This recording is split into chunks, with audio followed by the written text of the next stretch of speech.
Iti lo ni chuan in simplification na kan choda nang khan in x cube equal to hei pawimawh lu tu pa x cube equal to engai ani don kan ti chuan in zali somnga pathum plus zariat somsari pariat alo ni ta x hi chok photang o x cube na thuk tu chu equal to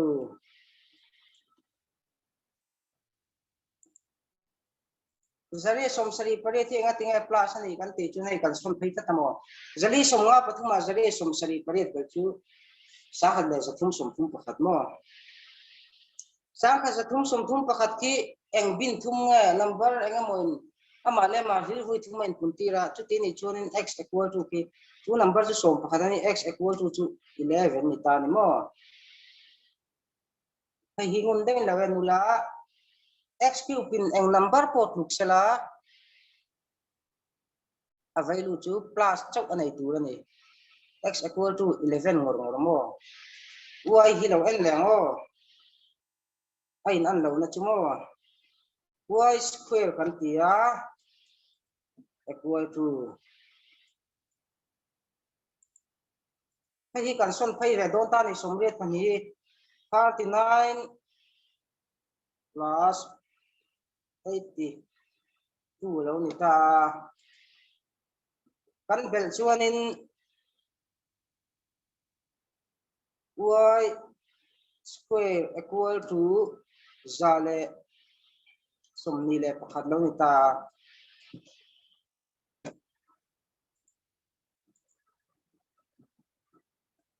helaya square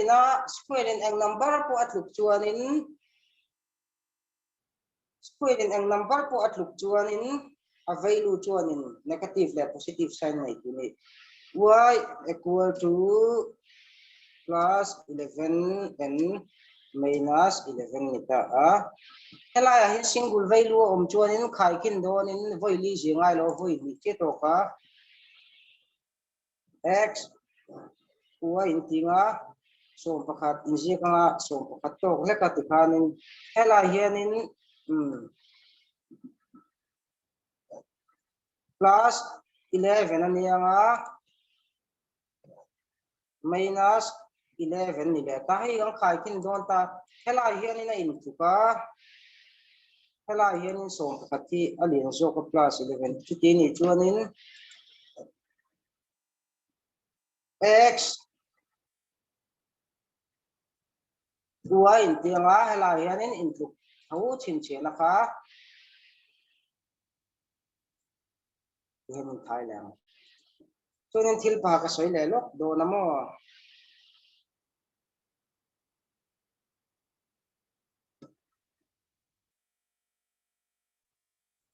tin se ta na koi mo em tu cái time x equal to lo in tita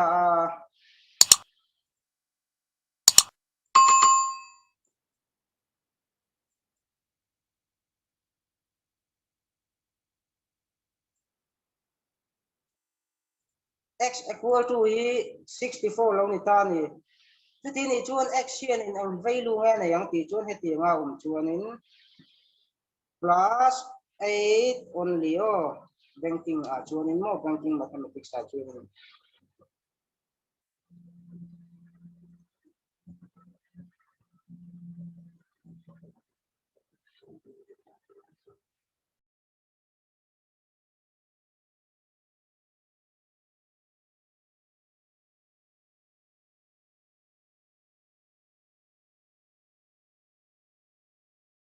khi lâu chỗ ngay ta ni tu na kan soi che kha poi mo don talu tu ka khilaya ke ni kimi ni chuan in x square equal to za som pani ani nga khi thum ni ki plus lo ni to nga plus 32 x square equal to za som ni pali tin ni chuan in ta khian in za somli pali ki eng bin ni nge eng leng pun ti an tin som pani ni ma se ki ti nga number om ra ra chuan in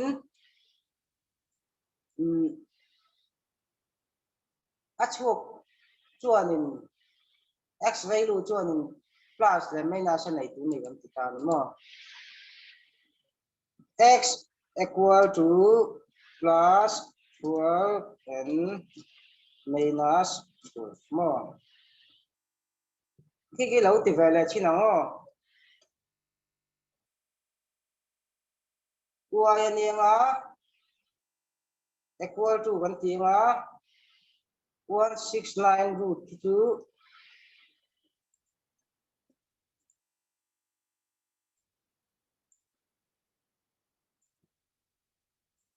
cái tiếng chuan in y hiện in value pakhat chau anh này tu ra nè y equal to plus 13 only more cái tiếng này cho khai kinh đón ta x zone hiện in x này ta hiện in y này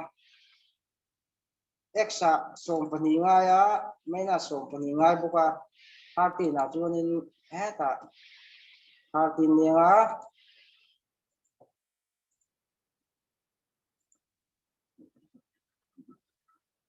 ta som pathum long idon ta som pathum lien zo ka ta ko som pathum lien zo ka chu ti ni chuan in x in y lien zo ti na wa ti ka no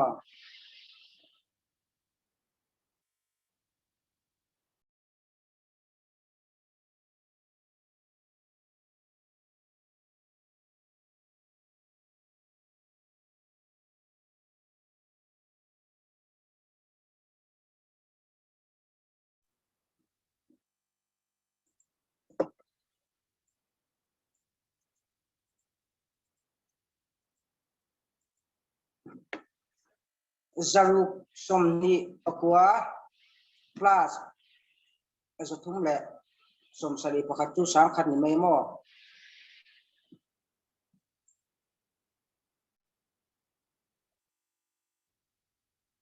x cube equal to sang khat ania tu te ni chuan in x ina tu 2 x equal to 2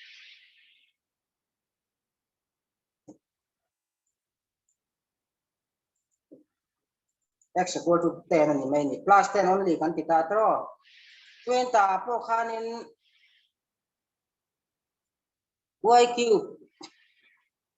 equal to 788 plus 540 ani ta tin ni chuan in y cube equal to sang khat le zathum le thum le khat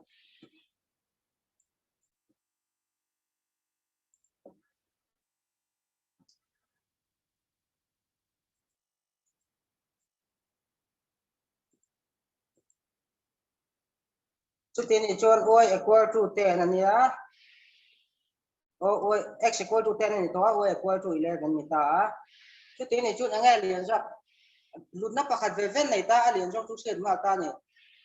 x sin y alian so mo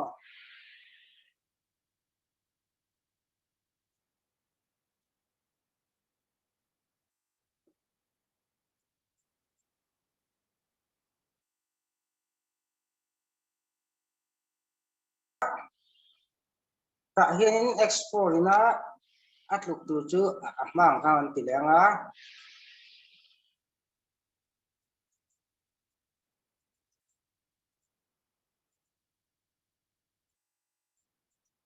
zathum som ko parit le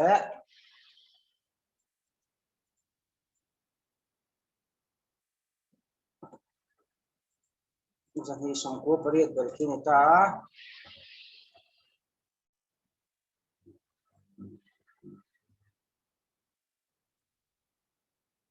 x4 na tu chu zathum som ko parit le zani som ni pasari bel che anxiety chu ne zaruk som ni pangamo cái lâu người ta này action nghe tụi con tí chuan nên hay ngôn tên là ngoài thao lại bôi mồ lẽ tụi ta zaruk som hi panga ki eng bin li nge 5 bin li ne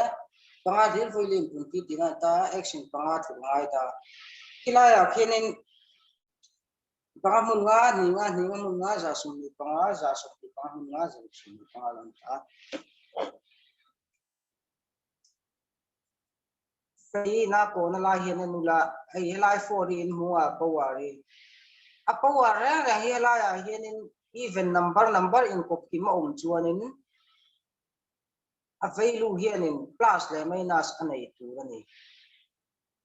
a power hi number in kop kim lo ani chuanin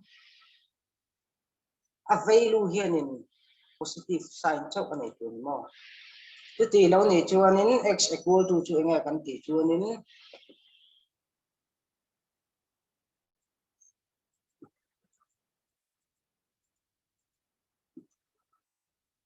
plus 5 and minus 5 mo hi lo ti vele ta thungi lamo y square in enga thu do kan ti chuanin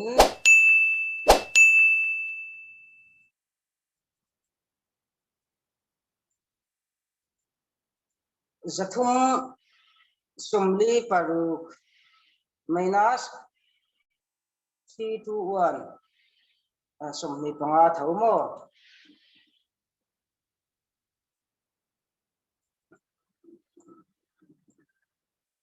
equal to 25 ania y na thuk tu chu helai apo hianin helai tu hi in huwa even number panuna sem the ani wangin plus le minus ani ai ta plus 5 minus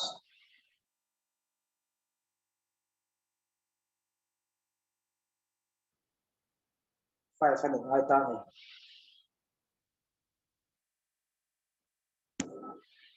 thì nó lâu khai kinh này đâu ta này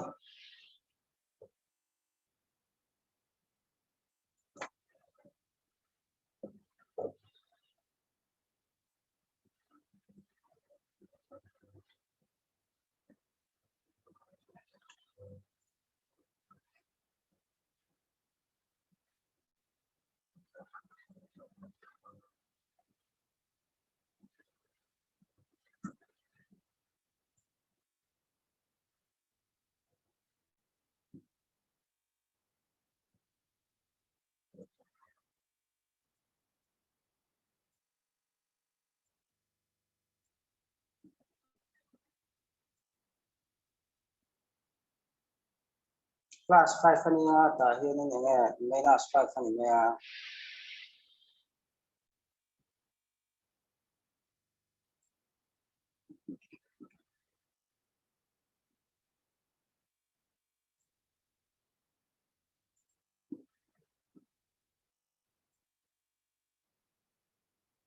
lai này thu ka lai hian in hei tam zo ka lai hian in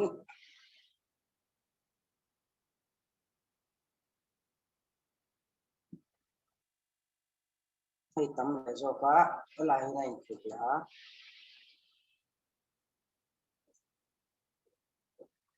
lai hian in ang kuin equal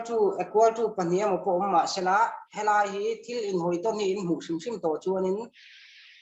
cnd ni ngai ta ni mo